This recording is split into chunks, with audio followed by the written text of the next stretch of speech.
इसके बाद ये अगला प्रश्न नया प्रश्न माना जाएगा, भारत और पाकिस्तान के मध्य संघर्ष। आपकी किताब में ये थोड़ा पीछे दिया हुआ है, इसी चैप्टर में थोड़ा पीछे दिया हुआ है, यानी कंटिन्यू नहीं दिया हुआ है। तो हमने इसको आगे इसलिए करा है कि चूंकि पाकिस्तान पढ़ रहे हैं तो पाकिस्तान से जुड़ा हुआ सारा मैटर एक जगह पर पढ़ा जाए तो ज़्यादा समझ में आता है। अभी पाकिस्तान पढ़े हैं और फिर उसके बाद बांग्लादेश पढ़ें फिर पाकिस्तान पढ़ें तो ऐसा ठीक नहीं रहता है। तो पाकिस्तान का पूरा मैटर एक जगह रहना चाहिए। तो अब भारत और पाकिस्तान के बीच जो शत्रुता का जो माहौल है इसके बारे में पढ़ा जाएगा। ये इंटरेस्टिंग है और पिछले सोशल साइंस की बुक में कक्षा 10वीं में आप लोगों ने पढ़ा होगा। तो ये उस समय था। तो कोई फिर स्पीकर खोल दिया है, प्रियंका साहू। तो ये कहा जा रहा है कि दक्षिणी एशिया में जो भारत की स्थिति है केंद्रीय है। केंद्रीय का मतलब बीच में है, बाकी जो देश हैं उसके अगल बगल हैं। कल हमने मैप में दिखाया था कि भारत एकदम बीचों बीच में है और पश्चिम में पाकिस्तान है, ऊपर अफगानिस्तान है, फिर उत्तर साइड में नेपाल भूटान है, फिर पूर्व साइड में बांग्लादेश है, फिर दक्षिण साइड में म्यांमार है, ओ म्यांमार का है, श्रीलंका है और मालदीव है। म्यांमार जो है पूर्व साइड में है लेकिन वो दक्षिण एशिया में कभी कभी उसको शामिल नहीं करते हैं, तो उसको दक्षिण पूर्व एशिया में शामिल करते हैं।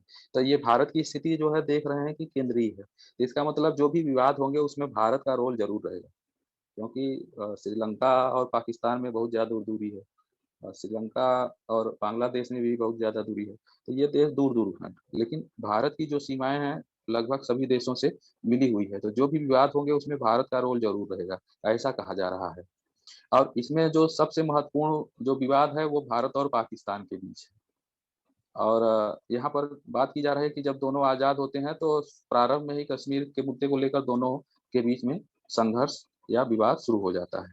तो अब हमको जो है शुरू से ही जानना है कि ये विवाद क्या है भाई, क्यों हो गया। तो आपके किताब में देखें, जो पहली वाली बुक है उसमें भी ये मैटर है, सेकंड वाली बुक में चौथे चैप्टर में भारत के वैदेशिक संबंध, उसमें भी भारत और पाकिस्तान के संबंधों के बारे में और ये जो तनाव वगैरह का माहौल है इसके बारे में पढ़ा जाएगा और यहाँ भी पढ़ा जाएगा। तो पिछले साल तो एक चैप्टर को उन्होंने उसमें रखा था सिलेबस में, एक चैप्टर को उन्होंने माइनस कर दिया था। अब इस साल देखिए क्या होता है, लेकिन अगर एक पढ़ेंगे तो दूसरे में भी काम करेगा, मेरा कहने का मतलब इतना है। तो सबसे पहले देखें कि भारत और पाकिस्तान पहले एक ही जो है देश के हिस्सा थे। आज़ादी के साथ ही दोनों का विभाजन हो गया और जैसे विभाजन हुआ तो उसी के साथ कुछ जो है ऐसी विवादास्पद परिस्थितियां बन गई जिसके वजह से दोनों देशों के बीच में शत्रुता का प्रारंभ हो गया और वो शत्रुता आज तक जो है कायम है। और मामला क्या है, देखें, ये मामला है कश्मीर समस्या। कश्मीर समस्या जैसे हमने भारत और चीन के बीच विवाद का सबसे मुख्य मुद्दा क्या है, मैंने आप लोगों से प्रश्न पूछा था तो उसका उत्तर था सीमा विवाद। तो उसी तरह से भारत और पाकिस्तान के बीच जो है जो तनाव का या शत्रुतापूर्ण माहौल का जो मुख्य कारण है वो है कश्मीर, कश्मीर विवाद। तो इसी को हमने डिटेल में लेने का प्रयास किया है। आपकी किताब में इतना ज्यादा नहीं लिखा है, लेकिन फिर भी आप अगर जाने रहेंगे तो पूरी समस्या को समझ जाएंगे। तो मामला क्या है कि 15 अगस्त 1947 को जब दोनों देश आज़ाद हुए तो उस समय तक अ, भारत में जो आपकी सेकंड वाली बुक है उसमें खूब डिटेल में इस चैप्टर को पढ़ा जाएगा। तो उसमें कहा गया है कि उस समय भारत में 565 देसी रियासतें थी, 565 देसी रियासतें थी। उसमें से तीन को छोड़कर, तीन मतलब हैदराबाद, जूनागढ़ और कश्मीर, इन तीन को छोड़कर शेष जो देसी रियासतें थी वो जो है भारत में शामिल हो गई थी और कुछ पाकिस्तान में भी, लगभग 10 के लगभग पाकिस्तान में शामिल हो गई थी। लेकिन तीन ये देसी रियासतें किसी में भी शामिल नहीं हुई थी, न तो भारत में न तो पाकिस्तान में। तो भारत ने जो है इस तरफ ध्यान नहीं दिया था और कश्मीर के मामले पर, लेकिन पाकिस्तान इस पर नजर गड़ाए हुए था, वो हर हाल में इसे पाना चाहता था। क्यों पाना चाहता था, ऐसा माना जाता है कि जो भारत और पाकिस्तान का जो बंटवारा है द्विराष्ट्र के सिद्धांत पर हुआ है। सेकंड वाली बुक में द्विराष्ट्र का सिद्धांत पढ़ेंगे। द्विराष्ट्र सिद्धांत का मतलब ये है कि हिंदू लोगों का एक राष्ट्र होना चाहिए और मुस्लिम लोगों का दूसरा राष्ट्र होना चाहिए। जो मुस्लिम लोगों का दूसरा राष्ट्र बनेगा उसी का नाम पाकिस्तान रखा जाएगा। ऐसा जो है मोहम्मद अली जिन्ना का जो है था। सबसे पहले तो मोहम्मद इकबाल ने इस सिद्धांत को दिया था, लेकिन इसको आगे बढ़ाने का काम मोहम्मद अली जिन्ना ने किया था और इसी के आधार पर देश का बंटवारा हो गया था। तो चूंकि कश्मीर मुस्लिम बहुल क्षेत्र था इसलिए पाकिस्तान को लगता था कि इसे मुझे मिलना चाहिए। तो भारत ने तो इस तरफ ध्यान नहीं दिया, लेकिन कश्मीर जो है पर वो पाकिस्तान लगातार नजर बनाए हुए था। शुरू में वो बातचीत के माध्यम से मामले को सॉल्व करने का प्रयास किया, लेकिन जब बात नहीं बनते देखा तो उसने क्या किया कि कश्मीर पर आर्थिक प्रतिबंध लगा दिया। आर्थिक प्रतिबंध का मतलब हमारे यहाँ से जो रसद सामग्री वगैरह जो कश्मीर में भेजी जाती है, उसको भेजना बंद हम कर देंगे। कारण ये है कि अ, कश्मीर का जो ज़्यादातर व्यापार है वो पाकिस्तान वाले क्षेत्र से ही होता था, भारत वाले क्षेत्र से नहीं होता था। भारत वाले क्षेत्र से क्यों नहीं होता था कि यहाँ पर जो है, ये जैसे मान लीजिए कि ये कश्मीर है, तो यहाँ पर एक पहाड़ी है। पहाड़ी से इस पार आके व्यापार करना बहुत ही दुर्गम था। अब यहाँ पर एक टनल बन गई है, सुरंग बन गई है, अटल के नाम से सुरंग बनी है। अभी पिछले साल ही जो है इसका उद्घाटन वगैरह हुआ है। तो अब आना-जाना इस पार से इस पार संभव हो गया, लेकिन उसके पहले पहाड़ी पर से ऊपर से चढ़ के आते, तो ये संभव नहीं था। तो ये बहुत ही दुर्गम कार्य था, इसलिए ये पाकिस्तान, यहाँ पाकिस्तान इधर की एरिया में है, तो पाकिस्तान वाले क्षेत्र से ही यहाँ पर रोज़मर्रा की चीज़ें मँगाई जाती थी, खाने-पीने और सब्ज़ी, फल वगैरह ये सब। तो पाकिस्तान को ऐसा लगा कि अगर हम कश्मीर पर प्रतिबंध लगा देंगे, आर्थिक प्रतिबंध लगा देंगे, तो वो खाने-पीने की चीज़ें भी जब इनको नहीं मिलेगी, तो मजबूर होकर वार्ता की टेबल पर आ जाएँगे, यानी हमसे बातचीत करने के लिए मजबूर हो जाएँगे और फिर हम अपनी शर्तें रखेंगे, अपनी माँगें रखेंगे और फिर जो है कश्मीर को भारत में पाकिस्तान में विलय कर लिया जाएगा। ऐसा जो है इनकी सोच थी, किसकी? पाकिस्तान की। लेकिन ऐसा हुआ नहीं, यानी आर्थिक प्रतिबंध लगने के बाद भी कश्मीर जो है वार्ता की टेबल पर जाने के लिए मजबूर नहीं हुआ। तो फिर वो झल्लाकर क्या किया कि कबायली आक्रमण करा दिया। कबायली आक्रमण, ये आप लोग 10वीं कक्षा में पढ़े होंगे। ये कबायली आक्रमण करा दिया। कबायली क्या होते हैं? ये आदिवासी लोग हैं। ये किराए पर जो है काम करने के लिए तैयार हो गए थे। तो ये यहाँ पर लिखा है, कश्मीर पर कबायली आक्रमण करा दिया। तो किराए के आदिवासी सैनिक, यानी आदिवासी लोग थे, उनको जो है पैसा दे दिया गया कुछ और अस्त्र-शस्त्र दे दिया गया और कहा गया कि तुम जाओ कश्मीर में लूट-पाट करो। और जो भी वहाँ से लूट-पाट करके तुमको सामान मिलता है, वो तुम्हारा अपना हो जाएगा। यानी सोना, चाँदी, रुपया, पैसा जो भी तुम लूट-पाट करोगे वो तुम्हारा हो जाएगा, लेकिन जाओ इस तरह का लूट-पाट करो तुम। तो वो जो है हथियार भी पा गए, पैसा भी पा गए और लूट-पाट करते तो वहाँ से भी पैसा पाते, सोना-चाँदी पाते। इसलिए वहाँ के जो है कश्मीर में कत्लेआम वगैरह, खून-खराबा वगैरह शुरू कर दिए। अब जो वहाँ के राजा हुआ करते थे उस समय, हरी सिंह हुआ करते थे, तो वो जो है अपने कश्मीर की सुरक्षा करने में अपने आप को असक्षम समझने लगे। तो ऐसी स्थिति में उन्होंने भारत से सहायता की प्रार्थना की। भारत से सहायता की प्रार्थना की और अपने जो प्रधानमंत्री थे, उनके प्रधानमंत्री हुआ करते थे। उस समय तो वो राज्य तो था नहीं, वो तो एक देश की तरह था, आप समझ लीजिए। तो उसके प्रधानमंत्री हुआ करते थे, उनका नाम था मेहर चंद महाजन। उनको उन्होंने भारत भेजा, भारत मतलब दिल्ली भेजा और वहाँ पर बात करने के लिए कि सहायता के लिए जाइए, आप मदद माँगिए। तो उस समय भारत के जो प्रधानमंत्री थे पंडित नेहरू जी थे और गृह मंत्री सरदार पटेल जी थे। ये दोनों लोग भी जो है कश्मीर की सहायता करने के लिए सेना भेजने को तैयार थे। लेकिन उस समय अ, लॉर्ड माउंटबेटन लॉर्ड माउंटबेटन उस समय गवर्नर जनरल थे। उस समय हमारे देश में राष्ट्रपति का पद नहीं था। राष्ट्रपति का पद कब से शुरू होता है? 26 जनवरी 1950 से। 26 जनवरी 1950 जिस दिन से गणतंत्र दिवस मनाया जाना शुरू हुआ है, उस दिन से जो है हमारे यहाँ राष्ट्रपति का पद जो है सृजित हुआ है। इसके पहले इस पद पर गवर्नर जनरल हुआ करता था। तो गवर्नर जनरल राष्ट्रपति यानी जो अपने राजेंद्र प्रसाद जी हैं, इसके पहले जो है राजगोपालचारा जी राजगोपालाचारी राजगोपालाचारी जी, सी राजगोपालाचारी जी जो है ये गवर्नर जनरल थे और उसके पहले माउंटबेटन साहब थे। माउंटबेटन देश को आज़ाद करा हो जाने के बाद भी काफ़ी दिन तक यहाँ पर रहे हैं गवर्नर जनरल के तौर पर। तो ये जो है अंतर्राष्ट्रीय कानूनों का हवाला देकर बोले कि जब तक कश्मीर का भारत में विलय नहीं हो जाता, तब तक हम कश्मीर की सहायता नहीं कर सकते हैं। तो ऐसी स्थिति में कश्मीर अ, विलय पत्र पर साइन करने के लिए मजबूर हो गया, तो मेहरचंद महाजन ने क्या किया, विलय पत्र पर साइन कर दिया। देखिए सेकंड बुक में आप लोग पढ़ेंगे इंस्ट्रूमेंट ऑफ एक्सेशन।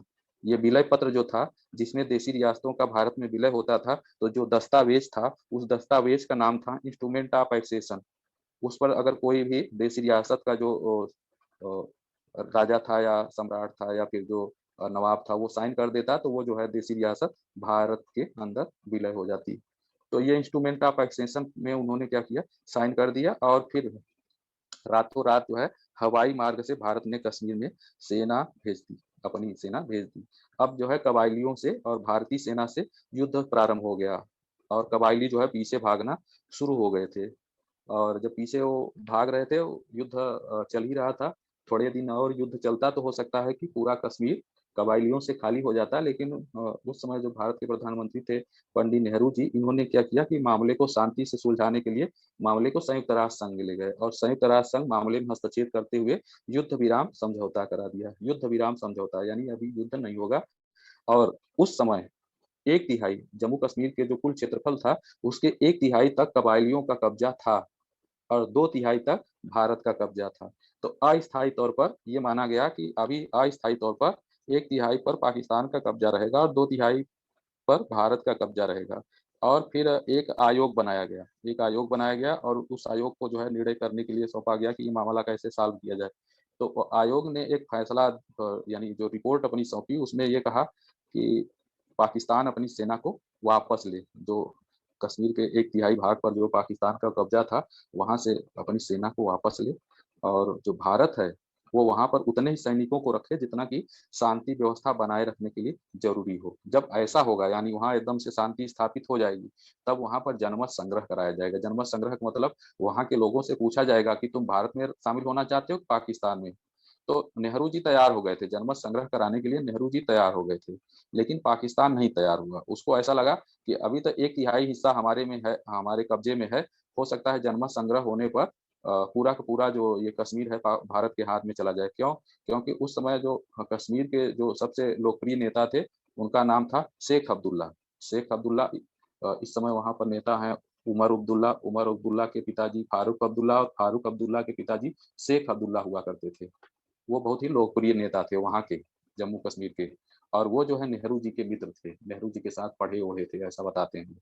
तो उसके वजह से ऐसा वो पाकिस्तान सोच रहा था कि नेहरू जी और शेख अब्दुल्ला की मित्रता के कारण हो सकता है कि जो जम्मू कश्मीर के मुस्लिम मतदाता हैं वो भारत के पक्ष में वोटिंग करें, इसलिए हमारी हार निश्चित है। उसने जनमत संग्रह का बात को उसने स्वीकार नहीं किया और सेना को पीछे लेने से मना कर दिया।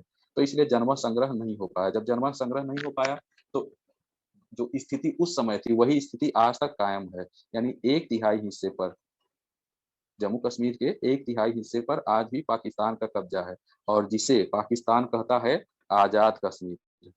पाकिस्तान क्या कहता है? आजाद कश्मीर। और हम उसे क्या कहते हैं? पाक अधिकृत कश्मीर। ये ध्यान रखेंगे कि पाकिस्तान उसे आजाद कश्मीर कहता है और हम उसे पाक अधिकृत कश्मीर कहते हैं। हम आजाद कश्मीर नहीं कहेंगे। इस पर जो है 2-3 बार पेपर में प्रश्न आया है, और जो इस पर विवाद छिड़ गया है, और जो पेपर में प्रश्न बनाने वाला है उसी को सस्पेंड कर दिया गया है। तो ध्यान रखेंगे कि पाकिस्तान उसे आजाद कश्मीर कहता है और हम उसे पाक अधिकृत कश्मीर कहते हैं। इसमें कंफ्यूजन नहीं रहना चाहिए। और जो दो तिहाई हिस्सा, कश्मीर का दो तिहाई हिस्सा भारत के पास है, उसे जो है पाकिस्तान गुलाम कश्मीर कहता है। पाकिस्तान गुलाम कश्मीर कहता है। और दोनों के बीच जो विभाजक रेखा है, उसे हम लोग एलओसी कहते हैं। एलओसी यानी नियंत्रण रेखा, लाइन ऑफ कंट्रोल। तो आप समझ लीजिए कि हम एक ऐसा मैप टाइप का बना रहे हैं। ये मान लीजिए कि कश्मीर है, तो ये कश्मीर का अगर मान लीजिए मैप है, हेड वाला, भारत का हेड वाला जो भाग है, तो उसमें आप देखें तो ये ऐसे है। यानी यहाँ पर जो है पाकिस्तान का कब्जा है, और इसके अलावा यहाँ पर भी पाकिस्तान का कब्जा था यहाँ पर। तो ये वाला भाग जो है ये चीन को दे रखा हुआ है। ये यहाँ से कराकोरम राजमार्ग ऐसे बना के वो पाकिस्तान के ग्वादर को जोड़ने वाला वो गलियार बना रहा है चीन। और ये जो है यहाँ पर गिलगित जगह है, ये बहुत ही सामरिक महत्व का जगह है जो कि पाकिस्तान के कब्जे में चला गया है। और एक जो भारत की सबसे ऊंची चोटी है, उसका नाम है केटू। केटू हम लोग ज्यादातर पढ़ते हैं कि भारत की सबसे ऊंची चोटी कौन सी है, तो हम लोग कंचनजंगा को पढ़ते हैं, कंचनजंगा, जो कि सिक्किम में है। लेकिन उससे भी ज्यादा ऊंची चोटी केटू है, जो कि पाक अधिकृत कश्मीर में चला गया, अब भारत में नहीं है। यानी भारत अगर पाक अधिकृत कश्मीर को भी भारत में माने, तो भारत की सबसे ऊंची चोटी केटू होगा। इसका पूरा नाम कुछ लोग ऐसे बताते हैं, गार्डगिन आस्टीन, गार्डगिन आस्टीन ऐसा बताते हैं। तो ये जनरल नॉलेज के तौर पर मैंने बता दिया। तो ये है आपका जो कश्मीर से संबंधित हमारा विवाद है वो। अब इसमें कुछ प्रश्न हैं, आप देख लें। यहाँ पर कश्मीर को जो है पाकिस्तान अपना बताता है, तो किस आधार पर अपना बताता है? तो उसके संदर्भ में यहाँ पर हमने 4 जो है तथ्य रखे हुए हैं। कश्मीर का जो तर्क है कश्मीर के संदर्भ में जो पाकिस्तान का तर्क है वो क्या है।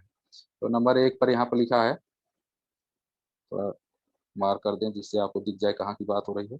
यहाँ की बात हो रही है, चूंकि भारत का विभाजन द्विराष्ट्र के सिद्धांत के आधार पर हुआ था, और चूंकि कश्मीर मुस्लिम बहुल क्षेत्र है, इसलिए उस पर पाकिस्तान का अधिकार होना चाहिए। और भारत ने भी ऐसा ही किया था, जूनागढ़ हैदराबाद को इसी आधार पर अपने में शामिल कर लिया था। ये पाकिस्तान का तर्क है। इसके पहले भी मैंने बताया कि द्विराष्ट्र के सिद्धांत पर देश का बंटवारा हुआ था, मुस्लिम बहुल क्षेत्र को पाकिस्तान में शामिल किया गया था। चूंकि कश्मीर मुस्लिम बहुल क्षेत्र है, इसलिए उस पर पाकिस्तान का अधिकार होना चाहिए, ऐसा उसका तर्क है। हमारा तर्क नहीं है, पाकिस्तान का तर्क है। फिर दूसरा ये भी हमने बता दिया है कि भौगोलिक रूप से कश्मीर पाकिस्तान के ज्यादा नजदीक है। स्वतंत्रता से पूर्व कश्मीर का जो व्यापार है ज्यादातर पाकिस्तान वाले क्षेत्र से ही होता है। हमने ये अभी मैप करके ऐसा बताया कि यहाँ पर पहाड़ी है, इधर आना संभव नहीं है, तो इसलिए पाकिस्तान वाले क्षेत्र से ही इसका व्यापार होता है। तो ये कह रहे हैं भौगोलिक रूप से ये पाकिस्तान के ज्यादा नजदीक है। क्यों? क्योंकि भारत से तो ये इस पहाड़ी के कारण जो है, पीर पंजाल ऐसे पहाड़ी कहते हैं, तो ये इस पहाड़ी के कारण जो है वो भारत से अलग है, वो पाकिस्तान के ज़्यादा नज़दीक है, तो इसलिए उसे पाकिस्तान में शामिल किया जाना चाहिए। फिर तीसरा तर्क वो देता है कि जनमत संग्रह के बिना, जनमत संग्रह तो अभी हुआ ही नहीं है, तो जनमत संग्रह के बिना कश्मीर का भारत में विलय अवैध है। पाकिस्तान ऐसा कहता है कि जनमत संग्रह के बिना अ, कश्मीर का भारत में विलय अवैध है। फिर चौथा नंबर पर वो तर्क क्या देता है कि कश्मीर की जनता आज भी भारत से आज़ाद होना चाहती है, यानी वो भारत में नहीं रहना चाहती। कश्मीरी लोग भारत में नहीं रहना चाहते हैं। कश्मीर के वहाँ पर जो लोग वहाँ पर सेवाएं वगैरह अपना दिए हुए हैं, आर्मी वगैरह के जो जवान हैं, वो हमारे परिचय के कुछ लोग हैं, वो ऐसा बताते हैं कि वहाँ के जो कुछ उग्रवादी हैं, वो ऐसा नारा लगाते हैं कि आधी रोटी खाएंगे पाकिस्तान जाएंगे, आधी रोटी खाएंगे पाकिस्तान जाएंगे। यानी वहाँ के लोगों का कुछ ऐसा रुझान है कि हम पाकिस्तान में चले जाएं, जबकि पाकिस्तान में जाने से उनको कुछ मिलने वाला नहीं है, गरीबी भूखमरी के अलावा कुछ नहीं मिलेगा उनको। लेकिन ऐसा अब पाकिस्तान इसी का जो है फायदा उठाता है। वो कह रहा है कि आज भी जो है कश्मीरी लोग भारत में नहीं रहना चाहते, वो पाकिस्तान में आना चाहते हैं। तो ये चार तर्क को देकर वो कहता है कि कश्मीर हमारा होना चाहिए। अब भारत का क्या तर्क है कश्मीर के संदर्भ में? जो भारत के तर्क हैं वो क्या हैं, वो भी देख लें। ये भी चार तर्क हैं। भारत का पहला तर्क है कि कश्मीर का भारत में विलय पूर्णतया संवैधानिक है, पूर्णतया संवैधानिक है, यानी सही है। वो कह रहा है गलत है, भारत कह रहा है सही है। क्यों सही है? जो भारत स्वतंत्रता अधिनियम 1947 में आया था, उसमें यह प्रावधान था कि किस देशी रियासत को किस में शामिल होना है, भारत में शामिल होना है या पाकिस्तान में शामिल होना है, यह निर्णय करने का अधिकार वहाँ के शासनाध्यक्ष को था। तो जब राजा हरि सिंह ने भारत का कश्मीर का भारत में विलय कर दिया, तो अब पाकिस्तान को जो है इस तरह का राग अलापना सही नहीं है। ये कोई भी उसका तर्क जो है बेबुनियाद है। यानी उसमें जो अंग्रेजों द्वारा, ब्रिटिश संसद द्वारा जो पारित हुआ भारत शासन अधिनियम था, उसमें ये प्रावधान था कि भारत में जितनी भी देशी रियासतें हैं, उनको ये स्वतंत्रता है कि वो भारत में शामिल होना चाह रही हैं तो भारत में शामिल हो जाएं, पाकिस्तान में शामिल होना चाह रही हैं तो पाकिस्तान में शामिल होना हो जाएं। अगर वो स्वतंत्र रहना चाह रही हैं तो स्वतंत्र भी रह सकती। और इसी आधार पर जो राजा हरि सिंह थे, कश्मीर के राजा हरि सिंह थे, वो स्वतंत्र रहना चाहते थे। लेकिन जब उनको लगा कि नहीं, हम स्वतंत्र नहीं रह सकते, तो उन्होंने भारत में विलय कर लिया कश्मीर को। तो ऐसी स्थिति में अब पाकिस्तान का कोई भी तर्क जो है बेबुनियाद है। फिर दूसरा तर्क है कि द्विराष्ट्र का सिद्धांत पाकिस्तान की अपनी बुद्धि की उपज थी। ये जो है कोई यूनिवर्सल सिद्धांत नहीं है कि अगर जो क्षेत्र जो है मुस्लिम बहुल है वो पाकिस्तान में जाना चाहिए और जो हिंदू बहुल है उसको भारत में आना चाहिए। ये तो पाकिस्तान की जो है सोची समझी जो है उसके स्वयं की बुद्धि की उपज थी, या मोहम्मद इकबाल या मोहम्मद अली जिन्ना, इन लोगों के दिमाग की उपज थी कि मुस्लिम बहुल क्षेत्र को जो है पाकिस्तान में शामिल किया जाए। ये कोई यूनिवर्सल इस तरह का कोई सिद्धांत थोड़ी ना हो सकता है। फिर नंबर 3 कह रहा है कि जनमत संग्रह की पूर्व शर्त थी कि पाकिस्तान जो है कश्मीर से सेना को वापस ले, लेकिन उसने ऐसा करने से मना कर दिया था। तो जब उसने पहली शर्त नहीं माना, तो अब जनमत संग्रह का राग अलापने का क्या मतलब है? जो कश्मीर में जब युद्ध विराम समझौता हुआ था, तो वहाँ एक आयोग बनाया गया था, गठित किया गया था। उस आयोग की रिपोर्ट में क्या था कि जो पाकिस्तान की सेना है, वो कश्मीर से अपनी सेना को वापस ले, और भारत के लिए था कि वो वहाँ पर उतनी ही सेना रखे जितना कि शांति व्यवस्था स्थापित करने के लिए ज़रूरी हो। उसके बाद जनमत संग्रह होगा। तो पाकिस्तान ने अपनी सेना को वापस लेने से मना कर दिया था। तो अब जनमत संग्रह इसी कारण से नहीं हो पाया था, तो अब फिर अब जनमत संग्रह की बात क्यों कर रहे हो?